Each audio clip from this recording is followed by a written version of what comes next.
Beyond Breaking Points with ME7. This week we are looking at Monza, also known as the Cathedral of Speed. That's quite fitting considering the monster we're driving this week. I'm in the top 300, but I'm still outside of Group A, which is incredibly frustrating for me because I've been trying very hard and I've been learning some new techniques. So, first time around, we're just going to watch this right through. And new techniques. Now, there's a very important thing about braking points, and that is, are you ever taking two tires off track? Like, watch this. Okay, I'm on the brakes now. Now I take two tires off track for a bit. Why is that important? Because it alters your braking distance. These are very advanced techniques.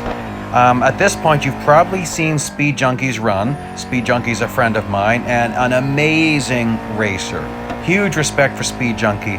And I'm trying really hard to get myself into Group A more often, so I've been tackling this technique of taking two tires off. And my goodness, it's not just about nailing the braking point, it's nailing the point when you drive off track and drive back on. Now, we're not off track as far as penalty is concerned. Two tires off track will not get you a penalty. Four tires will. Two tires off track does alter the car's dynamics a little bit, specifically braking points. We're going to do this again in a bit, but first I want to show you something. Okay, I'm going to start braking at the exact same point in both cars, but look at the one on the left, two tires off track. Watch what happens.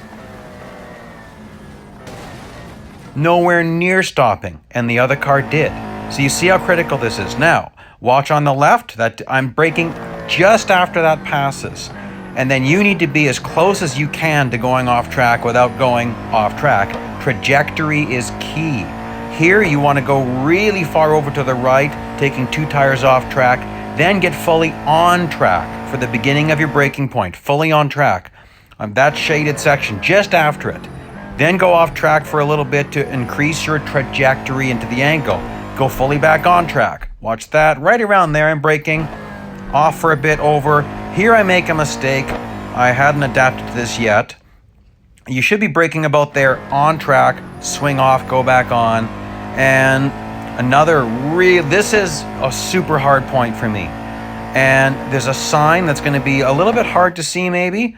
That's a distance marker. I'm braking a little bit earlier than that even.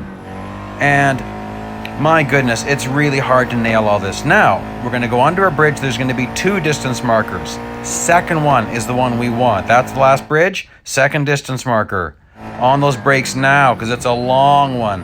I didn't go off track there. Maybe you could. It is extremely hard to put this all together. I had a couple of runs where I was a half second ahead heading to that last braking point, and then I blew it. So that wraps this up. By the way, the car in the replay didn't look like this car. That's just how it works when you do a replay. The vinyls almost always won't work. I don't know why. My car can be a different color multiple times. By the way, look at this. Look how good I took that first chicane. I was so happy, and then things happen. Anyhow, I hope you're having better luck out there on the track, and I hope you find some of these advanced tips useful. I might be doing this more and more beyond braking points. We'll see. I can't always get myself in Group A, but maybe you guys would appreciate these tips anyways. Let me know what you think. Thank you for watching. This is ME7 signing off as I drive into a wall.